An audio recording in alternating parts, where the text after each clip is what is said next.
Halo creators, balik lagi sama aku Nazila Gustiari di konten YouTube-nya Kami Creator. Nah, sesuai dengan isi video ini, judul video ini maksudnya, kita ini bakal kayak sharing-sharing tentang bikin konten karena hobi. Emang bisa? Kalian pasti sering kan lihat konten creator yang isi kontennya tuh kayak ngembangin hobi mereka sendiri. Nah, itu juga sebenarnya udah jadi jawaban yang konkret banget dari perbincangan kita hari ini, yaitu apa coba? Bisa banget, ya bisa banget nih hobi jadi konten. Kalian bingung tentang cara atau tips mengembangkan hobi menjadi sebuah konten yang menarik dan juga sesuai dengan target audiens yang udah ditentuin sebelumnya kan? Tapi sebelumnya nih, kalian udah tahu belum sih ada 5 top konten yang saat ini tuh banyak banget digunain sama generasi Z, milenial. Ada apa aja sih? Ada lifestyle, ada food and drink, terus ada traveling, beauty, dan juga fashion. Dan bisa jadi kelima hal tersebut ada hobi kalian salah satunya, ya gak sih? Nah, kelima hal tersebut bisa banget kalian buat jadiin referensi untuk pembuatan hobi menjadi konten. Atau enggak, kalian yang belum menemukan hobi nih, 5 hal tersebut tuh bisa jadi referensi buat menemukan hobi kalian.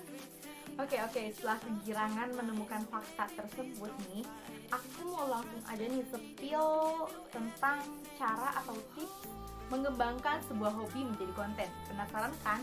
Tonton sampai selesai. Oke deh, daripada kalian penasaran nih, yang pertama ada menentukan hobi. Pertama itu menentukan hobi. Nah, kalian tahu gak sih ada 50 plus hobi yang bisa kalian jadiin sebagai konten. Dan tentunya kan hobi setiap orang beda-beda. Nah, sesuai dengan apa yang aku bilang tadi, ada 50 plus hobi yang bisa kalian jadiin sebagai konten. Di antaranya ada gaming, beauty, make up, skincare yang kayak gitu kan. Terus ada traveling, journaling, fotografi, dan tentunya masih banyak lagi. Wah, pokoknya kalau ngomongin masalah hobi tuh kayak gak terhingga gitu loh. Karena kan ya pasti kan beda-beda gitu. Ada juga hobi yang belum kita ketahui padahal ada di orang lain gitu. Dan itu unik banget, hobi kalian tuh pasti unik banget. Tapi kayaknya masih banyak juga deh yang masih bingung tentang hobi sendiri. Nah, kalian juga bisa nyari di internet nih, kayak referensi buat menemukan hobi, atau enggak ya kalian menggali-gali informasi tentang diri kalian sendiri buat menemukan hobi tersebut. Tapi yang paling penting ini, kalian cukup punya satu hobi yang bener-bener kalian sukai banget, yang bener-bener favorit banget buat dijadiin sebagai konten ini. Ya biar kedepannya juga gak bingung dan nggak bingung buat hobi yang mana nih yang bakal aku kembangin lebih maju buat dijadiin konten. Intinya tuh, temukan hobi, pelajari, dan tekuni. Yang kedua ini, tentukan platform.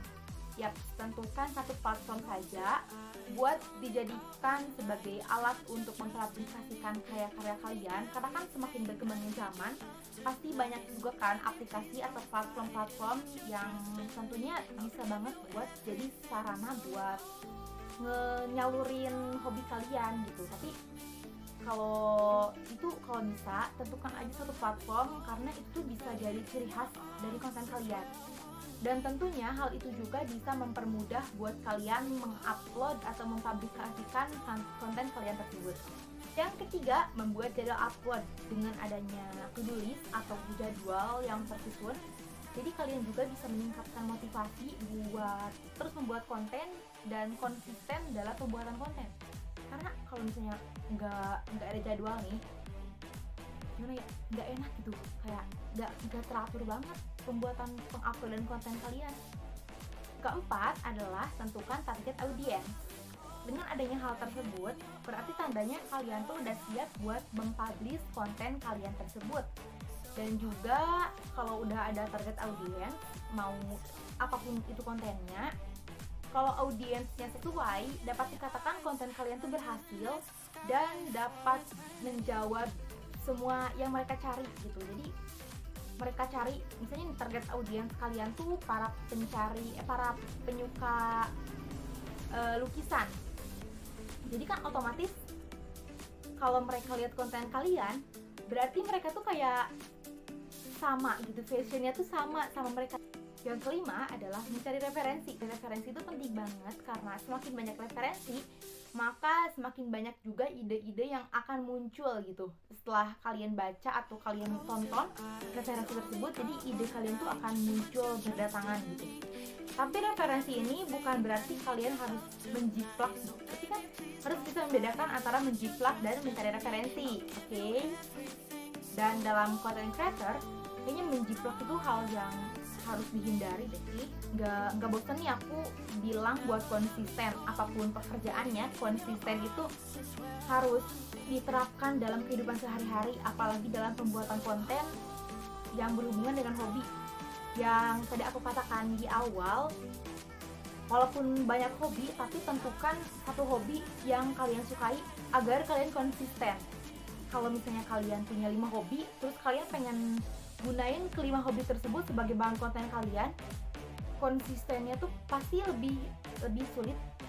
Nggak lebih sulit, tapi lebih nggak mudah gitu buat konsisten. Mungkin ada kurang lebih berapa tips, ada 6 atau 7 tips yang bisa aku sampaikan ke kalian buat menjadikan hobi kalian menjadi sebuah konten yang menarik. Gimana nih, udah ada ketertarikan kan buat menjadikan hobi kalian menjadi konten? Nah, hobi menjadi konten juga sebenarnya tuh bisa melatih kepercayaan diri kalian juga, tahu. Jadi kalian tuh lebih nggak malu buat nunjukin hobi kalian dan lebih percaya diri. Oke, mungkin video sekarang ini cukup sampai di sini ya. Jangan lupa buat tonton video-video sebelumnya dan jangan lupa buat subscribe. Dan temukan juga sosial media kami creator di berbagai macam platform. Ada TikTok, LinkedIn, ada YouTube kami ini, dan juga Instagram namanya kami creator. Oke? Bye, sampai jumpa di video selanjutnya.